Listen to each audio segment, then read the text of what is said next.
Здравейте, уиски приятели, казвам се Младен, намираме се в уиски бар Калдо и благодарение на заведения БГ, които ни помагат с това заснемане. Наско е зад камерата, Наско, здравей! Здравейте! А пък до мен е Ивайло Пенев, който е един много интересен събеседник. Ще разговаряме за тема, която последните няколко години много хора се интересуват, много хора задават въпроси. Може би ще зададем някаква насока с тази дискусия за отговорите, които бихте искали да получите. Със сигурност отговори, които са в уиски колекциониране и инвестиране, са страшно много, а ние ще говорим точно за това. Здравей, Иво! Предлагам ти да се представиш с една дума, защото нашата публика е много уиски насочена, пък ти си много финансово насочен. Благодаря за поканата, Младене. Благодаря, Наско, за това, че правиш това видео с нас. Казвам се Ивайло Пенев, изпълнителен директор на Елана Фонд Менеджмент, една от най-старите инвестиционни компании в България. И съвсем накратко се занимавам с инвестиции от над 20 години, общо взето цялата ми професионална кариера. Трябва да кажа, заради професията ми, че всичко това, което кажем днеска, не е никакъв инвестиционен съвет. Ние сме просто двама приятели, които сме седнали да пием, да дегустираме по чаша хубаво уиски и да си поговорим за пресечната точка между уискито и инвестициите. Да, и сега, тъй като ние трябва да си сипем по-много уиски, аз съм избрал за мене един много любим Хаван Парк, правил съм му и ревю, той е Twisted Tattoo, много вкусен, много различен. Аз си сипвам, а пък Иво си сипва един Blair Atoll, който аз му го избрах специално. Той каза, че иска да опита нещо, което не е опитвал. Той е от серията Flora и Fauna, 12 годишен, един великолепен цвят. С прекрасен цвят. Ще ми кажеш на вкус как е. Добре. Не случайно го избрах този Blair Atoll, защото бях много впечатлен от самата дестилерия и посещението миналата година там. И от тогава така имам малко сантимент към тях. Ще видим и сега с темата, която ще разговаряме. Дали ще се получи тази наша уиски глътка. На здраве ти казвам, добре си дошъл. Добре заварил. Със сигурност добре сме се заварили. Ще опитаме така просто за настроение и ще продължим в темата за изобщо за инвестиране и колекциониране в уиски светът. Карамело се усеща още на нос. Кажеш ли ванили и карамел, винаги си от познатата страна. Имаш много точки в уиски светът на дегустирането. Предлагам ти на първата глътка да не си го коментираме, да не го коментираш. Добре. Защото в момента настройваш твоята устна кухина. Върхлитата ни хубави алкохолни градуси върху нея. Тя почва да роптае, казва какво се случва, ти казваш вторник е, ние казваме вторник, сутринта, устната кухина полудява и ти успокояваш, като кажеш това дегустиране, а не консумиране. Абсолютно. Добре. Аз ще вметна само едно въведение, защото последните години изобщо в света се случват много инвестиционни неща. Нали така, Иво? Може да дори ми разкажеш какво се случва в светът на парите и хората в какво искат да инвестират и има ли в нещо, което да инвестират по-добре или по-зле, без това да бъде в такъв финансов съвет, да го кажем, както ти спомена. Да, хората винаги са искали да инвестират. Можем да разделим инвестициите, да кажем, на две основни групи. Едната ще кръстиме традиционни инвестиции, като към това спадат недвижимите имоти, акциите на компании, дългови инструменти като облигации, държавни ценни книжа. Другата група може да кръстиме нетрадиционни или алтернативни инвестиции. Към нея спадат някои неща, които са познати сред повечето хора, като инвестиции в суровини, в компании на стартираща фаза или в стартъпи. Към това спадат обаче и по-интересни неща, за които може би голяма част от нашите зрители не са подозирали, че може да се инвестира в тях, като изкуство, скъпоценни камъни и дори напитки, като уискито. Спомена и изкуство. Между другото, уискито и изкуството в този сегмент събират се, защото някои от най-скъпите уиски марки са дори част от изкуството, дали като бутилка, дали като етикет, защото са нарисувани от известни художници. Така че тези неща се препокриват в уиски светът с изкуството, което спомена. Ще разделя в три групи хората, които се интересуват от финанси и консумация на уиски, говорим за уискито. Имаме консуматори, хора, които просто харесват да опитват или да дегустират интересни напитки. Има такива, които колекционират, има такива, които инвестират. Колекционирането и инвестирането някакъв път се препокриват, но ако говорим за колекциониране, особено мъжете, мисля, че от рана детска възраст някои от нас колекционират различни малки колички, дъвки турбо едно време и какво ли още часовници и какво ли не още в първите така стъпки на това в какво да вложим парите си. Така че колекционирането мисля, че е заложено много назад в много от нас и в уиски светът ни предоставя много такива възможности.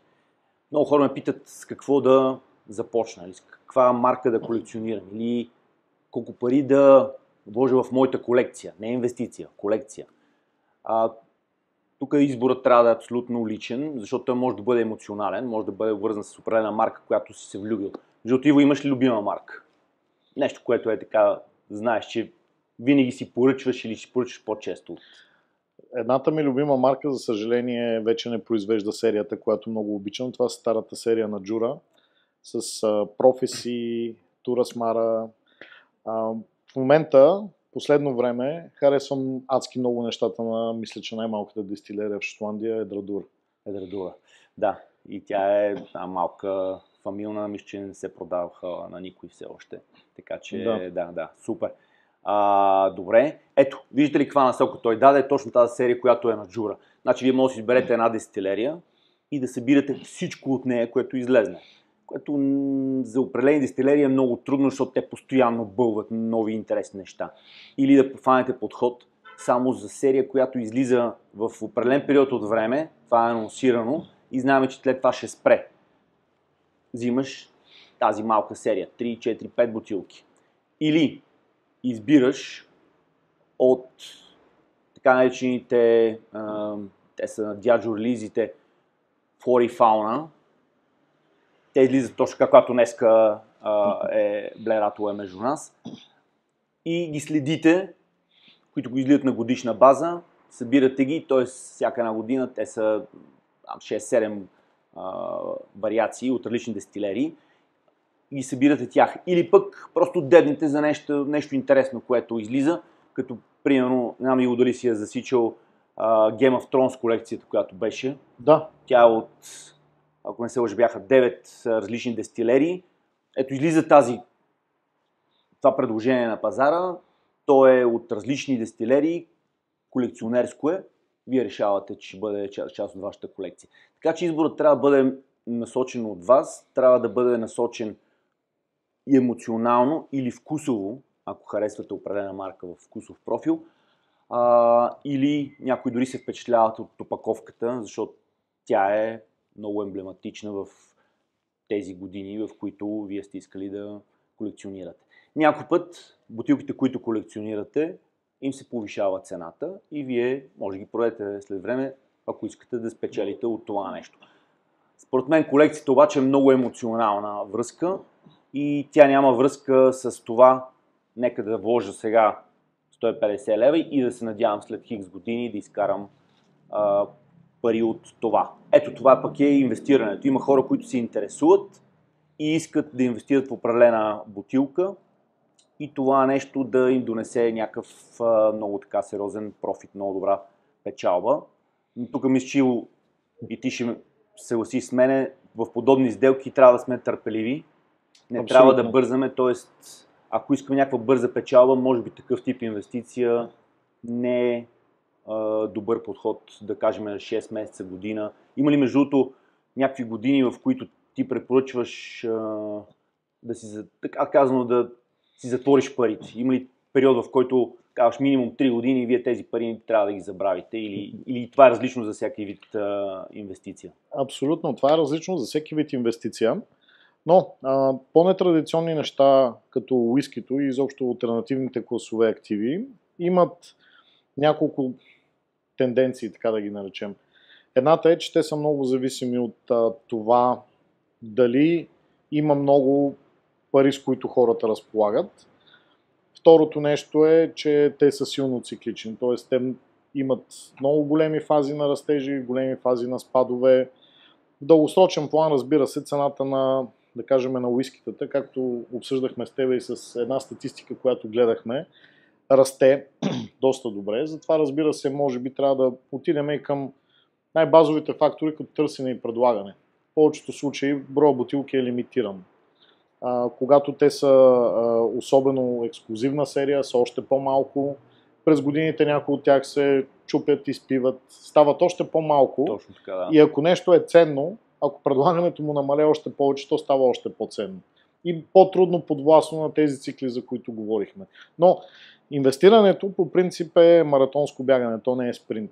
Така че ако човек иска да се насочи към каквито и да било инвестиции, с изключение на много консервативни неща, като, да кажем, държавни ценни книжа на най-платежоспособните държави в света, където и с по-къси хоризонти може да постигне някаква очаквана доходност. При всичко останало е добре човек да тръгне с дълъг хоризонт, за да постигне резултатите, които би очаквал. Много ми харесва това, че не е спринт, защото последните години много хора около мене директно наистина ми казват: имам хикс пари, искам да ги инвестирам в уиски, след 6 месеца колко пари ще изкарам от това нещо. Да.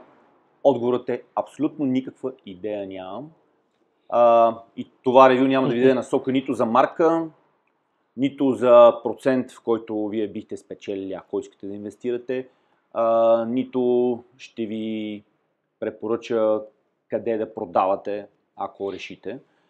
Иначе има една много хубава статистика, защото Иво спомена. Наистина преди около седмица му изпратих линк, който е от един сайт, който се казва Rare 101. Не казвам, че това е най-добрият или единственият възможен. Това е този, който аз следа последните 7-8 години, където много добре показват индексите на определени марки, на определени дестилерии, на пазари в уиски светът. Те работят само с база данни от сделки, които се случват в Великобритания, в аукционите, следят дестилериите. Между другото, ето тук съм си направил едно пищовче, защото точно Rare 101 следят 128 дестилерии, в момента може би са около 150 работещи. Имат 1 милиона записи, които правят на година и проследят 75 000 бутилки на годишна база. И за наистина, ако ви е интересно точно това, ние ще го сложим в линк в текста в ревюто, защото там можете вие много да задълбаете, може да се абонирате включително за най-новата информация, но там излизат едни информации, които са точно за колекционирането и за инвестирането, защото ето тук те много се различават. Сега ще ви спомена марките, които са топ марките за колекциониране. Това е 2022-2023 година. Защото Иво след малко ще ми каже какво се случва 2022 година с парите, не с война и с COVID, защото там тези неща всички си мислим, че много влияят. Да, те влияят, но пък това, което ми каза ти за парите, беше много точно. Но след малко ще ми го кажеш, защото в момента аз ще ви кажа топ марките за колекциониране според статистиката, не според личното им мнение на Rare 101. Т.е. това е информацията, която е минала през тях и която те са ловили от всичките аукциони. За колекциониране номер 1 Macallan, номер 2 Ardbeg, Bowmore, Springbank, Highland Park, Laphroaig, Glenfiddich, Lagavulin, Glenfarclas, Балвени, Бунахавен, Калайла и така нататък. Познати марки. Започнахме с Macallan. Всичките, които са около мене, на 90% хората само за Macallan ми говорят. За инвестиране, даже хора, които абсолютно нямат нищо общо с уиски средите, купуват Macallan само да го продават. В момента се получава обаче точно обратното. Сега сме август 2024. Много от цените на уиски марки последните години в момента имат лек спад, което е за мен не мога да кажа причината явно каква е, но се получи едно пренасищане. Имаше един такъв голям бум, всички скочиха нагоре във вторичния пазар. Тоест, ти си купил тази бутилка от търговец или от дистрибутор или от магазин и почва да я продаваш на вторичния пазар, където ценообразуването вече абсолютно се променя. Така, в инвестирането обаче, какво се случва? Защото там влизат марки, на първо место са Springbank, Rosbank, Dalmor, Brora, Milburn, част от тях са затворени дестилери, т.е. тук Bowmore е на 14-то място, Ardbeg е на 16-то място, Macallan е на 28-то място. Виждате ли какво се случва в статистиката при инвестирането и какви марки влизат там? Да, някои от тях са, може би, непознати за вас, но уиски светът ги следи много по-внимателно и тези хора, които са инвестирали в тях години назад, може би и сега дори, и са търпеливи, имат резултати и някаква доходност. И последно само ще ви спомена броят на продадените бутилки през аукционите. Т.е. тук не говорим нито за стойност, нито за процент как се развива инвестицията или цената в колекционите. Просто интересът в аукционите. Номер 1 е Macallan, Ardbeg, Springbank, Bowmore, Haven Park, Glendronach. Това е в топ подредбата. Тоест масовите, извинявайте, някой не се уби, все пак ще кажа, тези не са масови марки, но по-популярните, по-известните марки, ето тук веднага изкачат на преден план и те според мен са свързани с колекционирането и с идея и за инвестиране, но не в толкова голям мащаб. Така че го кажи ми какво стана 2022 година с парите ни, т.е. не в нашите, световните, защото това, което ми го спомена, беше много любопитно. Всъщност това се случи и с нашите пари. Може би голяма част от нашите зрители помнят, че имаше един феномен с отрицателни и нулеви лихви. Отрицателните е по-притеснително и трудно за разбиране. Аз когато учих финанси в учебниците, никъде не е пишело, че парите могат да имат отрицателна цена, защото лихвата всъщност е цената на парите. Но и това се случи. В такива моменти хората нямат изобщо никакво желание да държат тези пари по банки и в такива моменти обикновено всичко, което може да бъде купено, в някакъв момент се купува. Включително, разбира се, първо парите отиват към по-традиционните неща, които, разбира се, хората познават, защото знаем, че човек е такова същество, което се притеснява от непознатото. Но рано или късно парите потичат, когато те са достатъчно много и цената им е ниска, в случая дори отрицателна, т.е. спестяването беше буквално наказвано. Парите стигат до всякакви класове активи. И статистиката наистина беше много интересна. До 2022 година, за период от 10 години назад, някои от големите и популярни дестилери имаха покачвания 2-3 пъти на индексите на техните индекси, които, разбира се, в тях има доста различни бутилки, години, така нататък. Не да. Но нали, средно говорим за поскъпвания от 2-3 пъти. Това, което се случи 2022 година, повечето хора го свързват с войната в Украйна, но това, което влияе на инвестициите, всъщност повече беше това, че парите започнаха да имат цена. И те доста бързо и в Европа и в Щатите, които са двете най-големи икономики в света, минаха от отрицателни нива в Европа до около 4%, в Щатите от 0 до над 5%. Тоест много бързо парите започнаха да имат някаква стойност. И когато човек може относително безрисково да получи едни 4-5%, той вече много повече се замисля дали да купи имот, акция, картина, часовник, бутилка уиски. И това е буквално конкуренция. Тоест тогава едва ли не банковия сектор каза, ние не може да дадем лихва, т.е. някаква възвръщаемост. Финансовите пазари, не конкретно банковия сектор. Пазари. До тогава не можеше. Да. И хората търсиха на места извън банковия сектор, в други части на финансовите пазари. Но след като лихвите се покачиха Имаше възможности вече и в банковия сектор. А това кога стана като И това изтегля. период? Това се случи през 2022 година, да кажем от пролетта. Да. Следващите 12 месеца имаше едно много рязко покачване на лихвите в целия свят. Така че парите изведнъж бяха изсмукани от всякакви алтернативни инвестиции малко по малко и се върнаха в банковата система или в много консервативни инструменти, като държавни облигации, да кажем, на щатите, които изведнъж от нула започнаха да носят по 5% за много кратък период от време, което е сериозно пренасочване.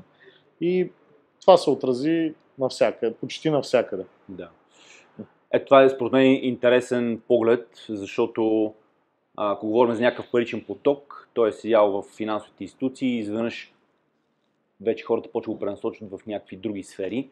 И в една от тези сфери мисля, че уискито и точно тогава 2022 година е един от пиковете, след което почва един лек спад, който върви и до сега и мисля, че почти за всичките дестилерии, които обхващат този индекс на RER 101, т.е. нямаше нищо, което да държи нагоре след 2022, всичко вървеше надолу.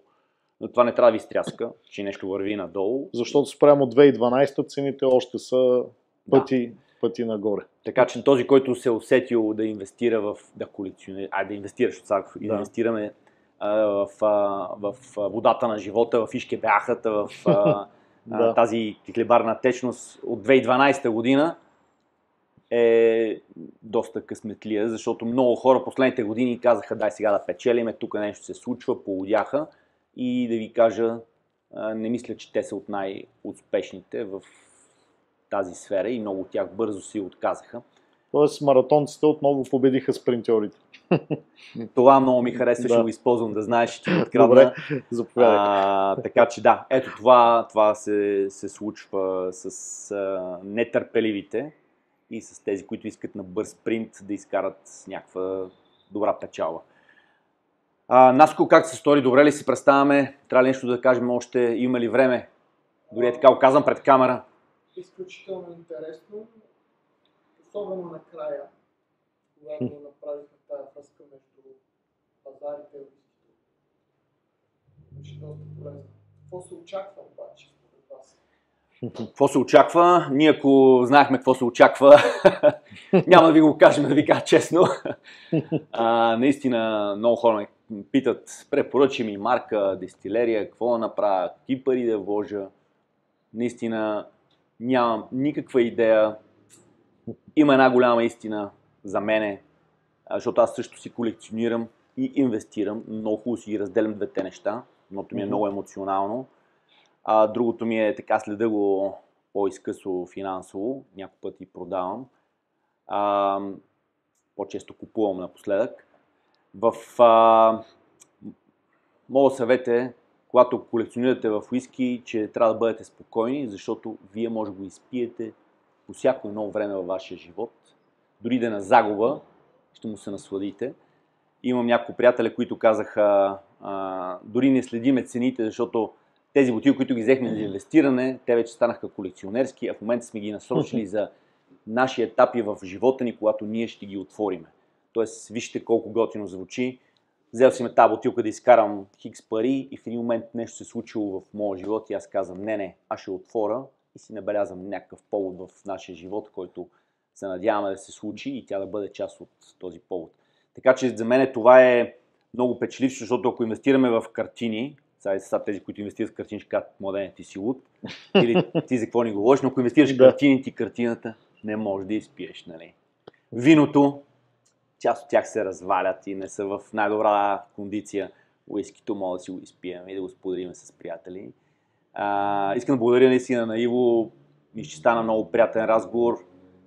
Отворихме тема, която доста хора се интересуват и с тази насока за статистиката, която ще видите, мисля, че много хора може да си отговорят сами на въпроса какво биха направили, биха ли колекционирали, биха ли инвестирали или биха консумирали.